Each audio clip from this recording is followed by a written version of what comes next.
Oi pessoal, tudo beleza? Então a gente está aqui com mais uma review e hoje a gente vai falar um pouco de um episódio específico de Friends que trouxe à tona as questões do UFC, né? Ultimate Fighting Championship. E tô aqui com o Rick, que é o grande especialista para falar disso, né?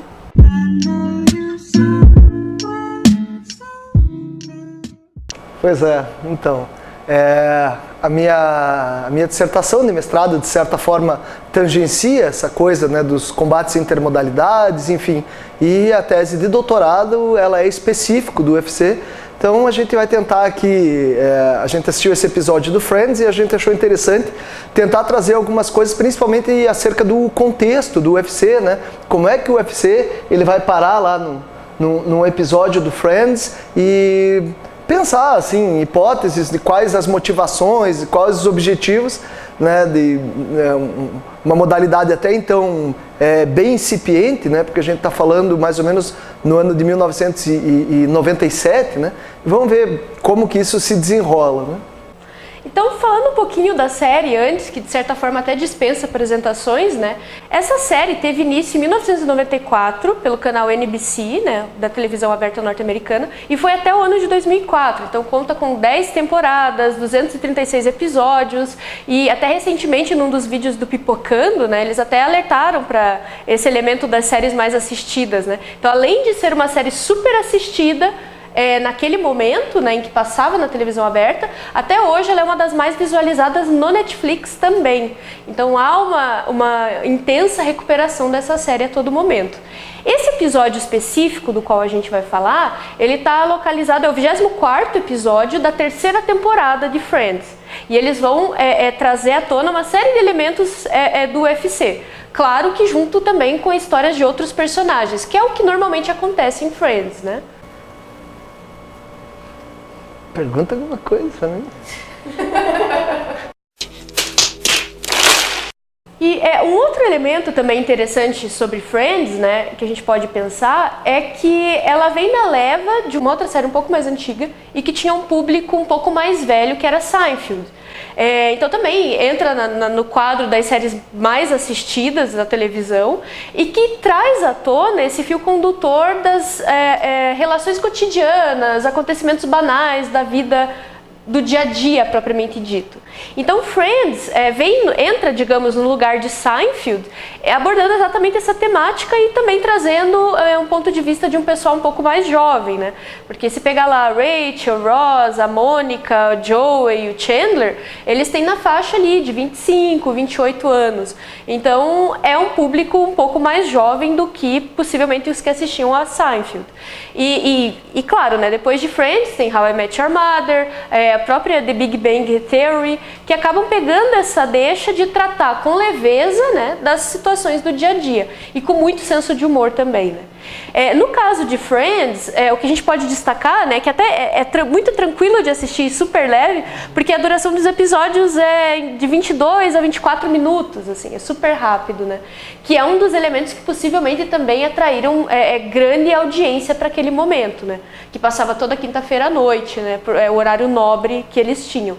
E Friends sempre batia o número de mais ou menos 20 milhões, né, de espectadores que acompanhavam a série semanalmente. Então pensem o quanto isso nos Estados Unidos, claro, né, mas o quanto era significativo e relevante do ponto de vista de quantidade de pessoas assistindo a série naquele momento. E tanto que até o episódio, né, esse específico do UFC, e claro, ele não trata apenas do UFC, né? Junto com a história você vai ter o Chandler com alguns hábitos do novo chefe dele, aí vai ter a Phoebe apresentando uma amiga dela pro Ross, né, que ele acaba de meio que terminar com a Rachel, né, tá bem naquela fase. E aí vem a história do UFC que se desenrola com o namorado da Mônica, né? Que é um personagem também, que é o Peter Becker, né? O personagem, que ele é apresentado há pelo menos uns 3 ou 4 episódios antes desse. E, curiosamente, esse episódio foi o segundo mais baixo em termos de audiência. E mais baixo entre aspas, porque bateu um pouco mais de 23 milhões de espectadores, né? E a Natasha tocou num ponto importante.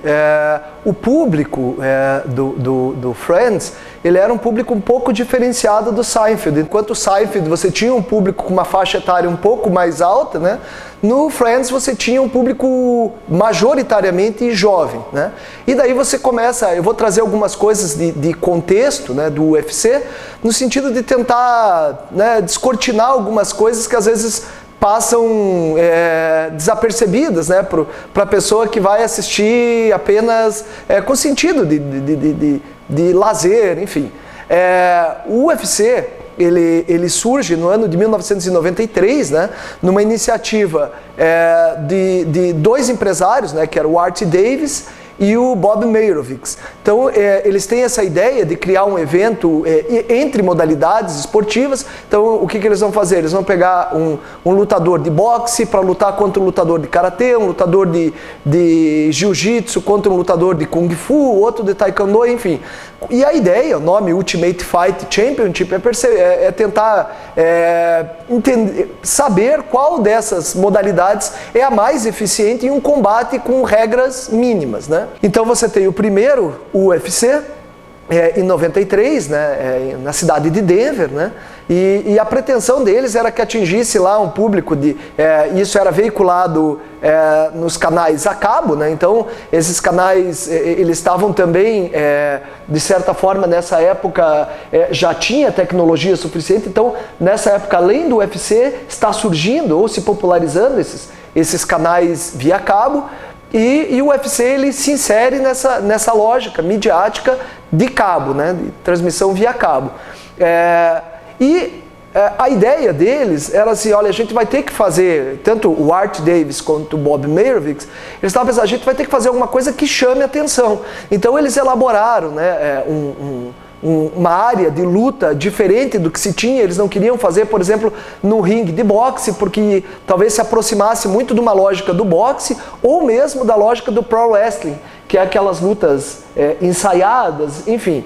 E mais do que isso, eles contrataram duas figuras que foram muito importantes nessa lógica do estabelecimento inicial, nesse primórdio do UFC, que foi o Rorion Gracie, né, que era já da tradicional família Gracie aqui do Brasil, né, pessoal que divulgou bastante a imagem do jiu-jitsu, né, e também o John Milius, né. Então, quem era o John Milius? Ele era um diretor de cinema, né, e já super famoso lá em Hollywood, e ele já tinha nessa época feito alguns filmes, como Amanhecer Violento, ele foi um dos roteiristas do filme Conan, o Bárbaro, e ele tem a filmografia dele, é uma filmografia muito rica, e ele tinha como característica apresentar nessa filmografia dele aspectos, ou o grande pano de fundo, eram aspectos que tinham a relação com a violência.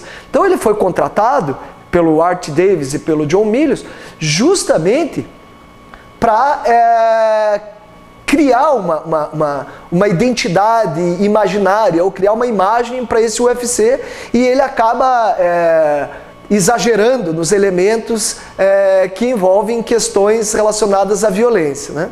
Então, nas primeiras edições do UFC, isso faz muito sucesso, porque as pessoas queriam ver, e a propaganda deles era mais ou menos assim: 2 entram numa jaula e apenas um deles vai sair. Era óbvio, os caras sabiam que dificilmente uma pessoa morreria. Obviamente, eles não usavam equipamentos de proteção, o risco de lesão era um risco razoável, mais do que, por exemplo, no boxe, que era uma modalidade de combate já estabelecida e bem popular nos Estados Unidos.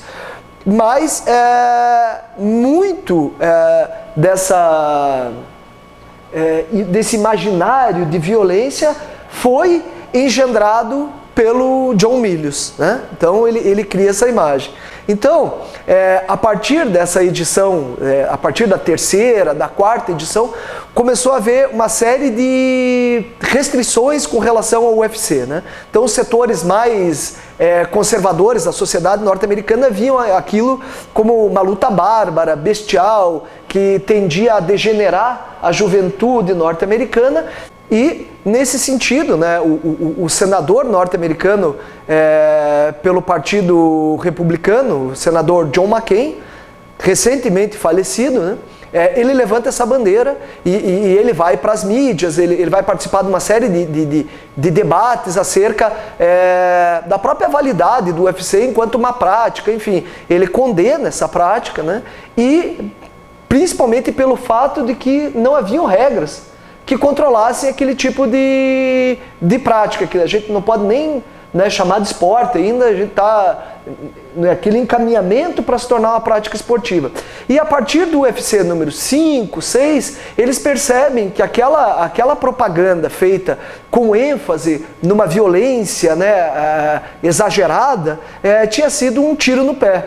Né, porque a partir daquela lógica violenta, eles começam a ser perseguidos e eles percebem isso, tanto o Bob Meyerowitz quanto o Art Davis, eles percebem isso, e eles estão nesse período, já ali por 95, 96, que as audiências em declínio muito forte, a gente já tem aí por volta de 10 edições do UFC, eles percebem que eles vão ter que começar a instituir algumas regras no sentido de tentar evitar essa crítica mais forte, né?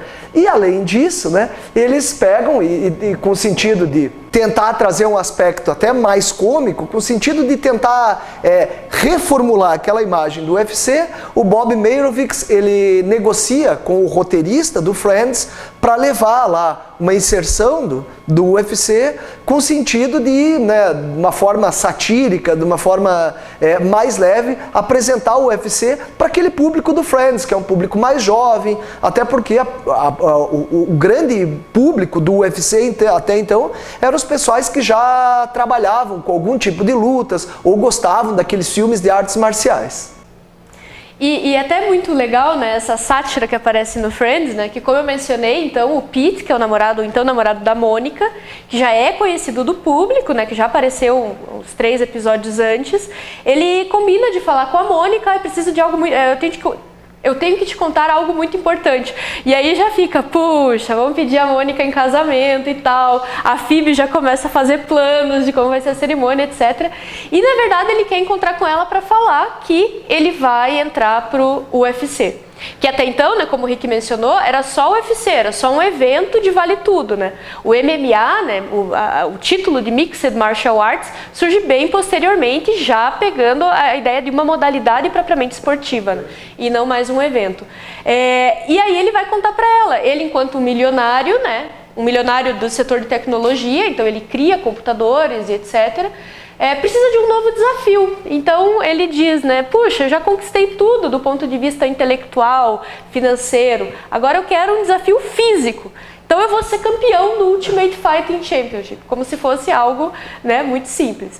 E aí a Mônica vai contar para os amigos, e até nesse episódio aparece o Seinfeld e o Robin Williams. Eles começam conversando ali, né, até atrapalham o que a Mônica vai contar. E aí ela conta, né, pro pessoal, ele falou que vai participar de um tal de Ultimate Fighting Championship, que ela nem sabe o que é. E aí o Joe e o Chandler ajudam a explicar o que é, né. E é muito engraçado que na explicação deles, a explicação deles pra Mônica, eles se baseiam exatamente nisso que o Rick já estava comentando. Cara, é tipo um pro wrestling, só que é de verdade. Os caras apanham de verdade. Tipo, vale tudo, menos enfiar o dedo no olho e o fish hooking, né? E daí, mas o que é fish hooking, né? Daí o Joey faz lá, né? Daí o Ron, dava pra gente explicar isso textualmente, não precisava enfiar o dedo na minha boca, né? Enfim. Então é super cômico nesse sentido. E eles trazem essa questão do que seria, entre aspas, violento, de uma perspectiva engraçada, né? E aí começa digamos, localizar esses personagens que até então não tem nada a ver com o Vale Tudo no mundo dessas lutas, exatamente por conta do novo namorado da Mônica, né? E tem alguns aspectos bem bacanas com relação à inserção, inclusive na biografia do Bruce Buffer, que é o announcer do UFC, né? O Bruce Buffer está falando assim, o Bob Meyerowitz me ligou, né? Ele negociou lá com o roteirista do Friends e a gente vai fazer a inserção do UFC lá, vai ter um episódio que eles vão usar o UFC como parte do enredo do capítulo e eles precisam de uma voz, né? Então o que estava programado era que só precisaria da voz, né? E depois, quando ele chegou lá nos estúdios, os caras, olha, não vai ser só a voz, vai ser uma participação. Então eles pegaram 3 personagens, o UFC mandou 3 personagens porque ia ter a simulação da luta. Então eles montaram, né, aquele palco, o octógono, né, e daí eles chamaram o juiz, que já era bem conhecido, porque ele já começa a participar na 2ª edição do UFC, que é o Big John McCarthy. Então ele vai participar desse capítulo como sendo o juiz dessa luta, né, e eles pegam um lutador que é um daqueles lutadores folclóricos assim do UFC, que é o Tank Abbott. Tank Abbott, até aquele momento, ele já tinha feito 10 lutas no UFC em 4 eventos diferentes, né? Porque na época, como o UFC ele era feito numa modalidade de torneio, então o cara que ganhava a primeira luta ia disputar a segunda, e se ganhasse a segunda ia disputar a terceira. Então, de certa forma, ele já era um rosto conhecido, principalmente para aquelas pessoas que acompanharam o UFC, e ele era um cara super carismático. Então a gente já tem 2 figuras, o Tank Abbott, né? O Big John McCarthy, e também eles chamam o Bruce Buffer, né? Então você tem 3 elementos aí importantes, com o octógono do UFC, e daí passa a luta lá do namorado da Mônica com o Tank Abbott, né? E daí ele acaba destroçando o cara, enfim. Não, e é até muito engraçado porque eles fazem uma série de referências ao início do UFC, né? Então, por exemplo, o Pete, que é o namorado da Mônica, ele entra de kimono. Ele entra lá em fila, né, fazendo o trenzinho, né, Gracie Train. Então, há uma série de alusões ao Royce Gracie, que foi, né, um dos primeiros idealizadores do que se tornou o UFC posteriormente, né.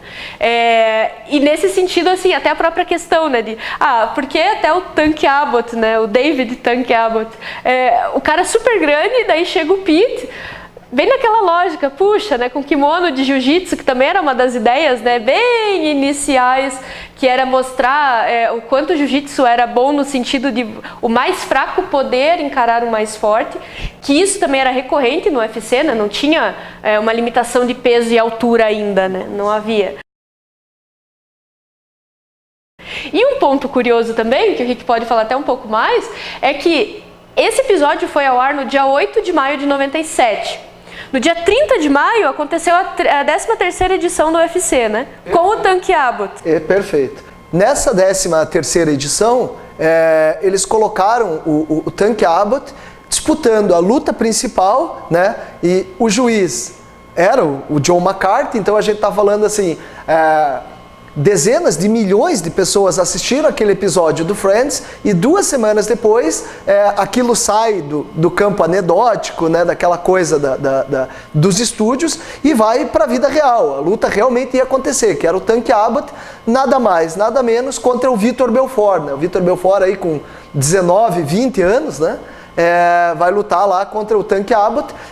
O announcer era o Bruce Buffer, né, que a partir desse, ele não era o anunciador oficial ainda do UFC, ele já tinha anunciado lá alguns eventos, mas ele ainda não era um contratado. Mas a partir do momento que ele aparece no Friends, né, eles queriam manter aquela imagem, olha, esse cara apareceu no Friends, então agora ele vai ser o announcer. E daí na própria biografia dele ele fala assim, olha, no UFC número 13, eu passei a ser contratado porque eu tinha aparecido no Friends, né, como o announcer. Então a luta entre o Tank Abbott e o Vitor Belfort na super luta da noite, era a luta principal da noite, no qual o Tank Abbott ele foi derrotado, né, pelo Vitor Belfort por um nocaute técnico. Então a impressão que eu tenho é que eles aproveitaram, que não foi fortuito, assim, e daí isso, pensando no campo hipotético, não foi fortuito, assim, você colocar a luta 2 semanas depois de uma grande exposição para um público jovem, de uma modalidade que até então ela estava restrita ao canal a cabo, e de repente você vai, né, você vai para a TV aberta, mesmo que de forma anedótica, de forma engraçada, mas as pessoas, olha, o que é isso, né? E talvez tenha gerado alguma curiosidade, e as vendas de pay-per-view desse evento foram um sucesso, né? Embora ele já estivesse sofrendo uma série de restrições por conta do teor violento das lutas, né? E por conta do próprio imaginário engendrado lá pelo John Milius, que, né, criava aquela atmosfera de medo, de que alguém vai morrer, enfim, que era algo assim, poderia acontecer? Poderia, mas não era algo eminente. Ah, putz, o cara vai entrar lá e vai morrer, né? Então esse imaginário de violência, ele faz parte da identidade que foi criada para o UFC, mas agora eles estão passando por um segundo momento. Falar, olha, por causa dessa propaganda, até as TVs a cabo não querem mais passar isso. Então a gente tem que, né, tentar fazer uma meia volta e tentar reformular essa imagem, e daí o Friends, por isso, no campo hipotético de pensar que não foi fortuito o Bob Merovitz negociar lá com o roteirista do Friends. Até porque, né, um ponto que também é bacana ressaltar é que nesse momento o UFC estava proibido, os eventos estavam proibidos de acontecer em 36 dos 50 estados norte-americanos. Então, né, o Friends, aparecer no Friends, talvez venha como essa primeira iniciativa de desvincular a essa imagem de que as pessoas vão morrer, né? Então, só para se ter uma ideia da jogada, né, um pouco mais de 23 milhões de pessoas assistiram ao episódio do Friends. 14 anos depois, quando o UFC fecha com o canal Fox, o primeiro UFC que eles realizam já no canal Fox tem uma audiência de 5,7 milhões de espectadores. Então, o quanto de gente atingiu no momento crucial para o UFC, né, para que conseguisse se tornar MMA, digamos assim, né, foi uma jogada que no campo hipotético realmente de mestre, né? E assim, quando a gente fala em UFC, a gente não pode, e a gente estuda um pouco mais, o UFC ele tem um DNA advindo das indústrias cinematográficas. Então começa ali com o John Milius, né, que já tinha feito uma série de filmes, e depois disso o UFC ele começa esse vínculo entre o UFC e cinema, ele não se desfaz. Então você tem hoje uma série de ex-lutadores do UFC que vão participar de filmes. Então eu posso citar aqui alguns, né?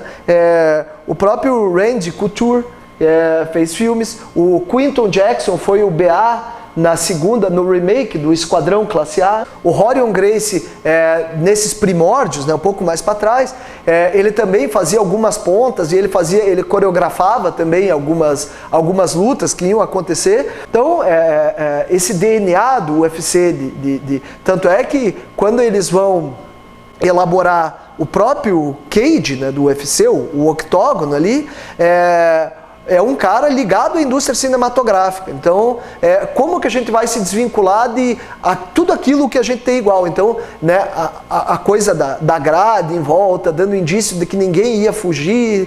Enfim, tem uma série de detalhes aí que no Friends é posto, né, de uma forma engraçada, de uma forma leve, de uma forma anedótica, né? Então, nesse sentido, eu acho que já a gente consegue perceber os primeiros indícios, né, daquela meia volta da campanha publicitária do UFC, que se notabiliza, em um primeiro momento, por ser uma prática violenta, isso o imaginário criado, né, por ser uma prática extremamente violenta, bárbara e brutal, e a partir do momento assim, olha, a gente está tentando refazer essa imagem com uma série, imposição de uma série de regras, enfim, e isso tudo vai culminar lá no ano de 2000 com o sancionamento daqueles eventos do UFC enquanto uma modalidade esportiva, o MMA. Pessoal, então por hoje é isso. E se quiserem ver o episódio do Friends também, aqueles que já acompanham a série, né, é o 24º episódio da 3ª temporada. Beleza? Até mais. Até.